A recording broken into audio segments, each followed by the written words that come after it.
Hello and welcome. I'm Lorenzo, and you're watching KSP to Mars, where today we're going to Venus, episode 33. We joined the Venus probe we launched yesterday on its way to Venus, and I've set up a maneuver node here at 1 day 22 hours that will reduce its periapsis from 70,000 kilometers to just 3,000 kilometers, and while burning that we'll be able to fine-tune that more. So before anything else, let's time warp to that point.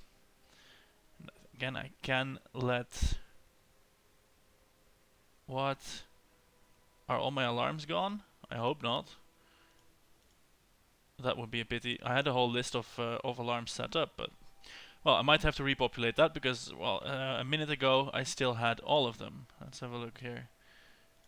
Ah, right. Oh, no. Nothing to worry. All the alarms are still there. And I looked up, I didn't know that yesterday, that Vol and Dres stand for Saturn and Pluto in the real solar system mod. I decided I'm not going to visit them this time around. The vessels I'm able to build right now don't have the delta V to get there comfortably, I don't think. They're farther out than Uranus, that was stretching things already. And there's plenty to do here in the inner solar system. This one is going to Venus, and it has a lander and of course a space-borne part. Fortunately, the Kerbal engineering system is working again, and that tells us this has just a hair under 4 kilometers per second left. So hopefully that's going to be enough to establish orbit. If not, it will have to be a flyby where the lander plunges into the atmosphere. But first things first, let's go ahead and do that course correction where we lower our periapsis while we're still 2 weeks and a few days. Like I think there's 16 days about now, 16 days out.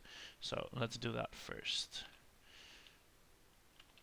Here we go. And what I'm going to do now, as always, is I'm doing the burn from the map view, throttling up, and then I'm going to delete the maneuver node so that I can just observe the periapsis here as it shrinks, and I can throttle back, and I can get it as low as it will go. Because that's not always easy to figure out with the maneuver nodes what is the actual optimal point. And if you look at it like this while burning, then you can see at some point it will start to rise again, and then you can just stop. Or of course, if all the angles and trajectories are bang on, you can keep going until it's the exact amount you want. So I'm going to set it for 200 kilometers, and this is going really well. I'm going to set it for 200 kilometers because I don't know how high the Venusian atmosphere is. I know from real life, well, not from real life, but I know that in the real world, Venus's atmosphere is very dense, so I'm expecting that that will extend a good bit upwards as well, just because there's so much of it. And off the top of my head, I don't know Venus's gravity, but I'm thinking it's less than Earth, but I don't really have a good basis for that. With a weaker gravity comes a thicker atmosphere. Well, not a thicker, a taller atmosphere. Because as you might imagine, things are attracted less. Then again, this Venusian atmosphere is very dense. So, to summarize, I'm not quite sure what we're going to expect. I'm estimating though that 200 kilometers will be well outside the atmosphere, and if that happens to not be the case, then hopefully there is time enough to separate the spacecraft and at least save the lander, salvage that, and then we won't have something in orbit. So I'm going to let Kerbal alarm clock handle the time warp. Again, for the sphere of influence change, that blanket setting is really helpful. Hands off the controls, I'm going to trust it. Yes, it does it all by itself. Wonderful. That's really good and welcome. So here we are at one time, yeah, delete and close. It doesn't need to prompt me for that every time. At 26 times, well, one time time acceleration is still not enough for that. And here we go. Is our periapsis still at 172 kilometers? That's great. So before anything else, let's perform the science experiments that we have here in high Venusian orbit. Are those cosmic rays purple? That's amazing. It is not. Transmit that home for 84 science. That's a good amount of science. I'm very happy with that. Of course, we can also do one of the material bays here. Let's do that. Not enough electric charge. Go on.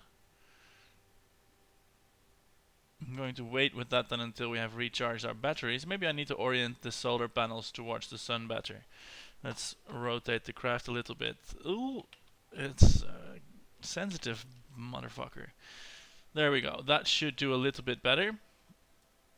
And well, let's charge the battery before we're going to charge it. And I could disable these high gain antennae because I think these drain more power than the smaller ones, but are faster. Anyway, yeah.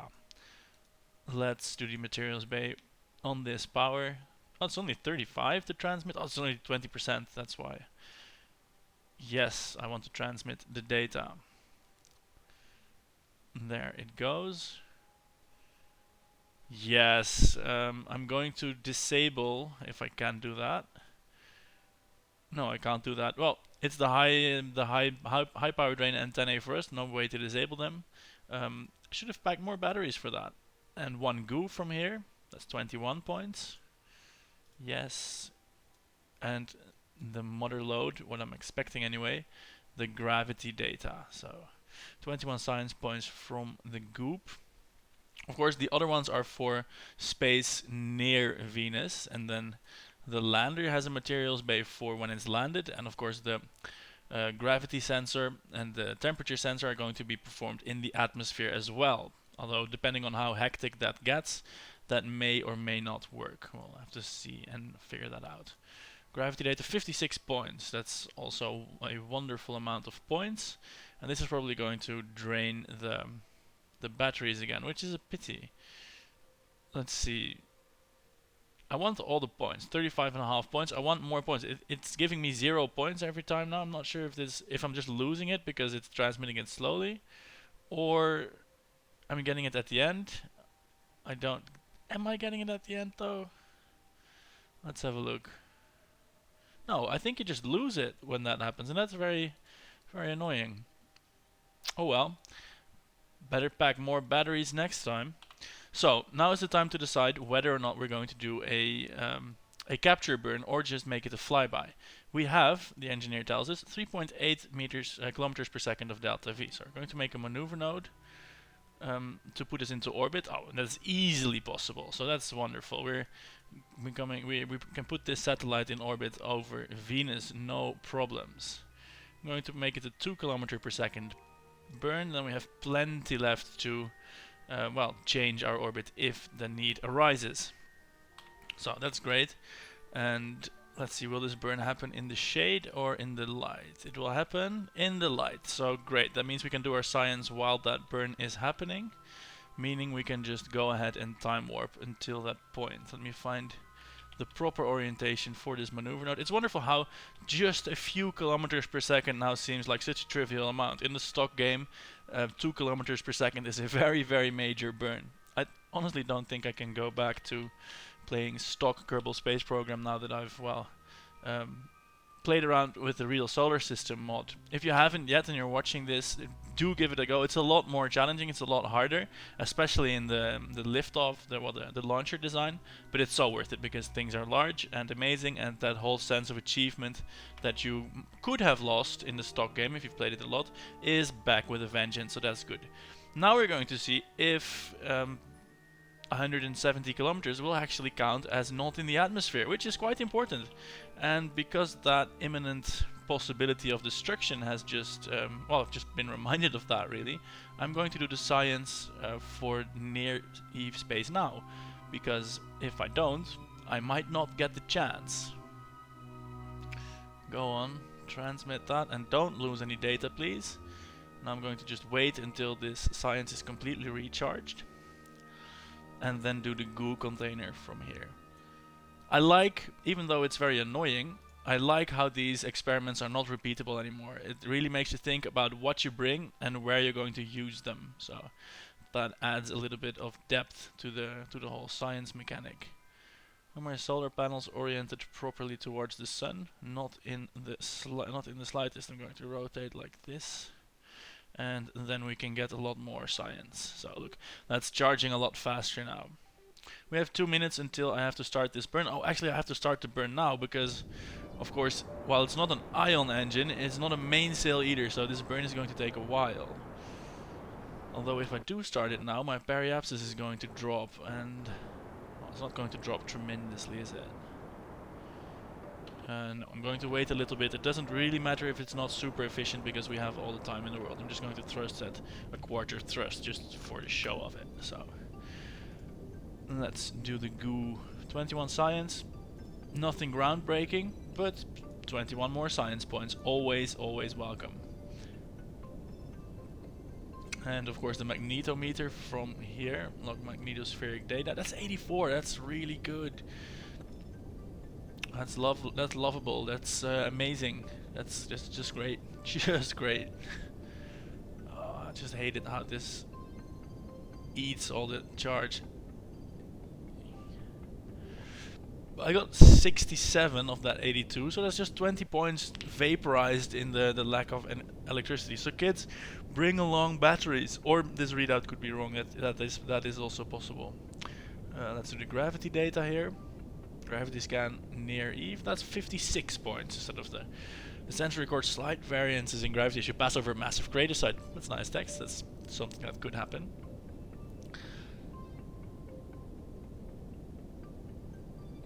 We're still not in the atmosphere. We're now at 300 kilometers, falling below that. So I have good hopes that my 170. Oh, it's 168 now.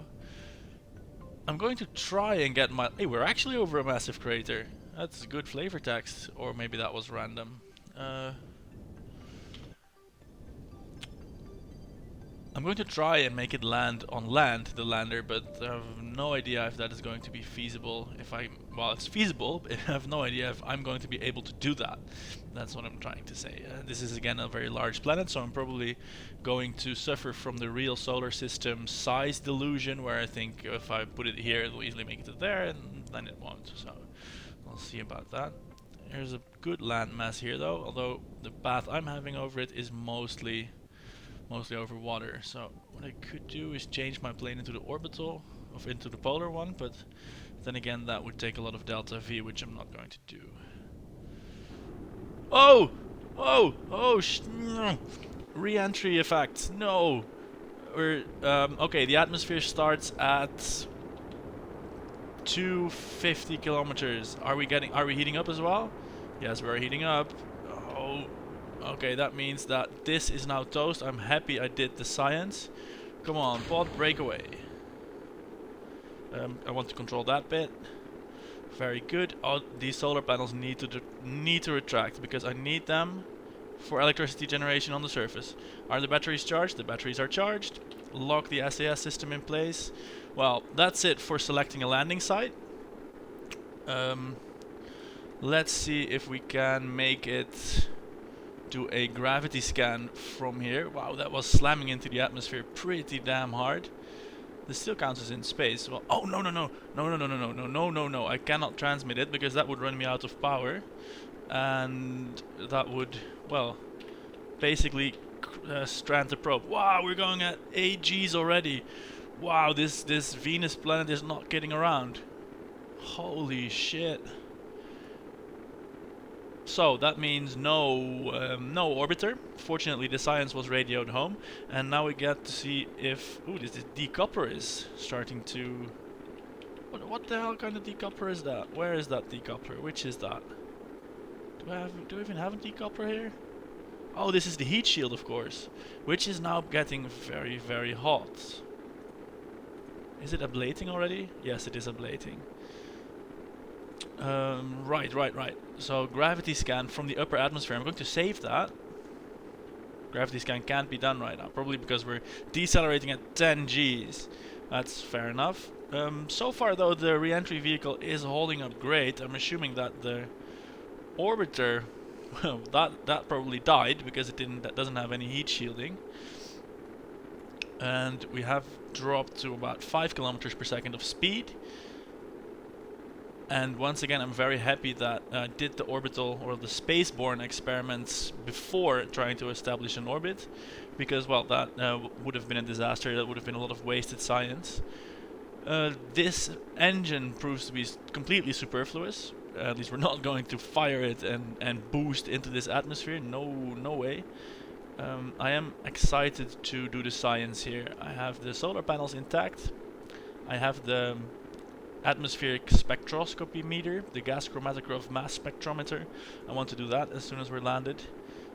That will tell us what this atmosphere is made of. We might even do it while we're on the parachute. No, I'm not going to do that because I need to not spend any electricity until we're landed. We pack a small battery here, and our only means of power generation are these solar panels. So we cannot really use any energy. If I run out of energy now, that means that well, this probe is lost because we can't power it up anymore. So gravity scan from the atmosphere, that doesn't work out. Not a surprise there. And this seismometer is for impacts only. Well, I was toying with the idea of making that orbiter be an impactor, but that's probably gone by now because, well, you know, it's burned up and died and crashed horribly. We're at 132 kilometers and our speed is almost gone. That is the advantage of Venus. The atmosphere is very, very thick. So basically we're probably just going to gently drift down now like a leaf on some gentle warm winds. We are over land, so that is exactly as I would have liked it. And well, I could use the engine to power us down really, although that's probably asking for the inevitable. Electric charge is looking good. We're at 94 out of 110. Although if this descent is now going to take forever, that might still be a problem. I'm going to turn off the reaction wheel. That is our most power hungry part, and now we just have here the probe core, so that should be fine, I think. Can I do a gravity scan already? No, it doesn't even give me the button anymore. Is that broken or is that not broken? Oh, maybe I can do a temperature scan. That would be good. Temperature from Eve's upper atmosphere. Wonderful. I'm going to keep that data. Not transmit it yet, because, well, you know what happens then. And look at that. Our terminal velocity here is 300 meters per second while we're at 100 kilometers up. That's actually feels somewhat realistic, because Venus's atmosphere, in case you didn't know, is 90 bars at the surface. That's incredible. That's comparable to being almost under a kilometer of water on Earth for our flight systems. We're still traveling slightly supersonic, but not by a lot. Oh yeah, I can look at the gravity scanner, toggle display, and our acceleration due to gravity is 8.6 meters per second squared at 100 kilometers altitude. I think that means that Venus is ever so slightly smaller than Earth, at least ever slightly so heavy as Earth, just a tiny bit lighter. But we'll have to redo that reading and see if it reads 9.8 at the surface. Well, I can tell that this descent will take a while, and therefore I'm going to cut that out. I'm sure you're all marveling at the horizon of Venus, but, well, to stare at it for, I don't know, what could be, well, if we keep going at 180 meters per second, that's about 100 seconds. That's about just under 10 minutes if we do decelerate a bit. So I'm going to cut the video out here and see you in a bit. So there we are, about 10 minutes later. Well, no, 25 approximately later. We're still not at the ground. We are 17 kilometers over the surface, and really this is more sinking than falling. The problem is our electricity is running out. The command processor on the probe core is power hungry, and we didn't count on such extended stays without our, well, periods without the solar panels. So I'm going to have to deploy them before we reach the ground, which is a very scary proposition. Before I do that, I'm going to use the engine to actually thrust downwards, well, which did almost nothing. We're still going at 20 meters per second, not anything more. And we are still slowing down, and we're 13 kilometers over sea level. Now, even though 19 meters per second is very slow, I think it's still fast enough, especially in an atmosphere this thick, to, well, remove the solar panels. So much as it pains me to say, we are going to have to deploy the parachutes and waft down even slower. So while doing that, I'm going to decrease the time warp to minimize the chance for any funkiness. Here we go, ditching the heat shield. I think. Yeah, that is now ditched. But, well, it's not falling any faster really. So, let's see if I can wiggle that out. No, the heat shield is staying put. That's funny. Or is it? Is it still here? I can't see that.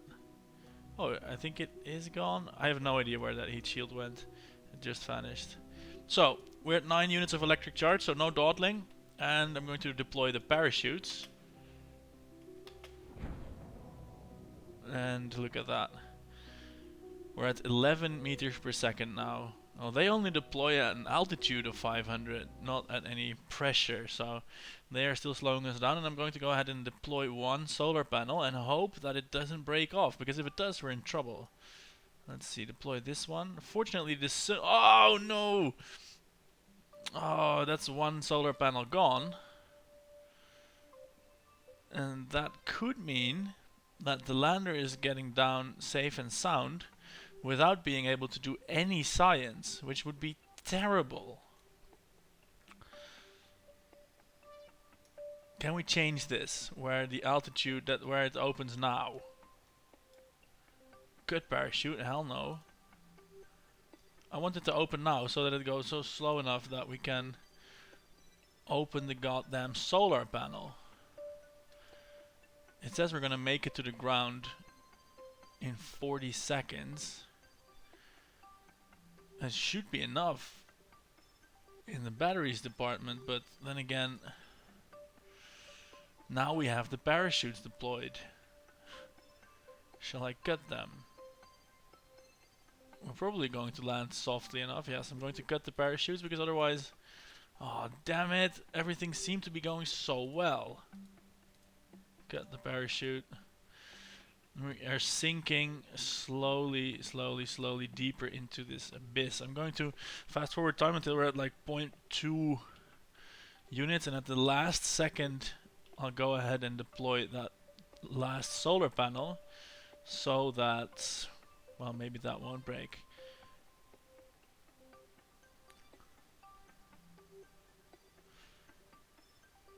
Maybe I can position the craft sideways. No, the atmosphere is too thick, that's not doing anything. Oh dear, 12 meters per second. That is a design flaw. Well, we can safely say that parachutes are not necessary on probes like these. And the next one will certainly carry more in the way of battery power. All this science not going to happen. Maybe 12 meters per second will do it. No. Damn it.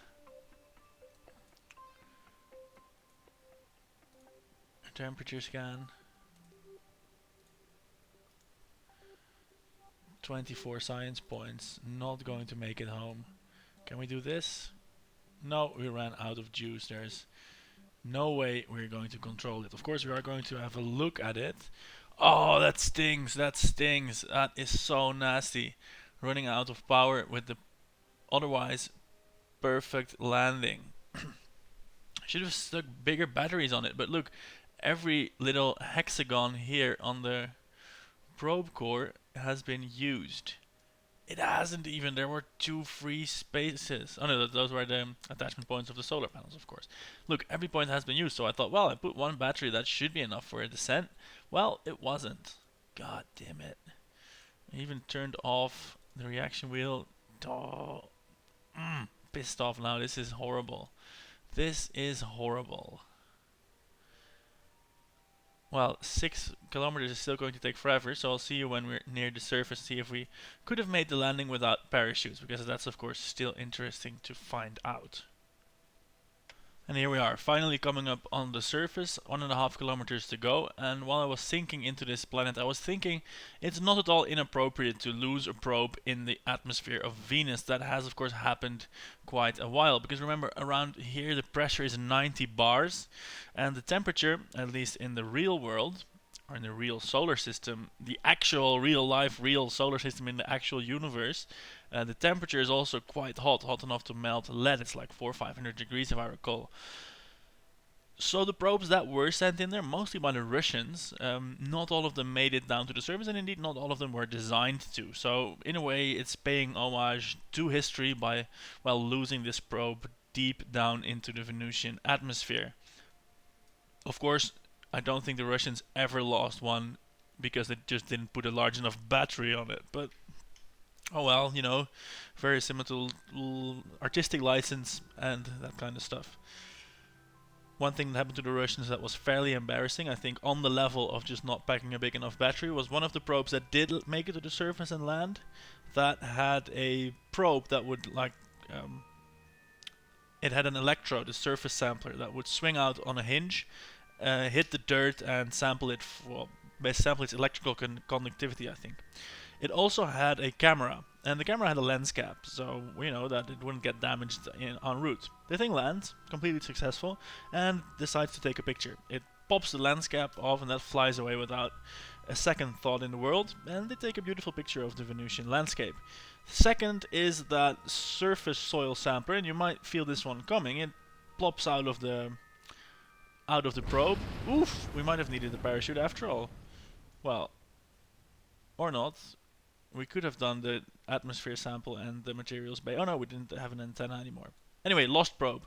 The Russian thing, when the soil sampler dropped down to sample the Venusian dirt, what it got instead was a perfect measurement of the conductivity of lens cap material. So that was embarrassing for them, just as this is embarrassing for me. Anyway, lessons learned: include batteries.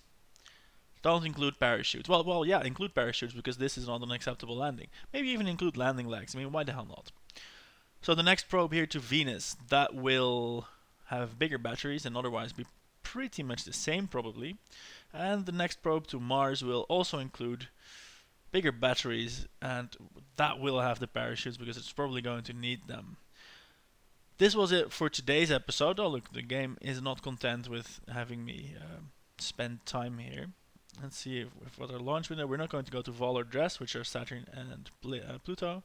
Next thing up is Mars for the first time. So I am going to send some probes to Mars, 1 or 2. I'm going to redesign this Venus probe to go to Mars, and I might try and do a robotic lander with some resource utilization. But for that, I was actually planning to use the new and improved technology, which unfortunately we cannot unlock yet. This one, 550 points.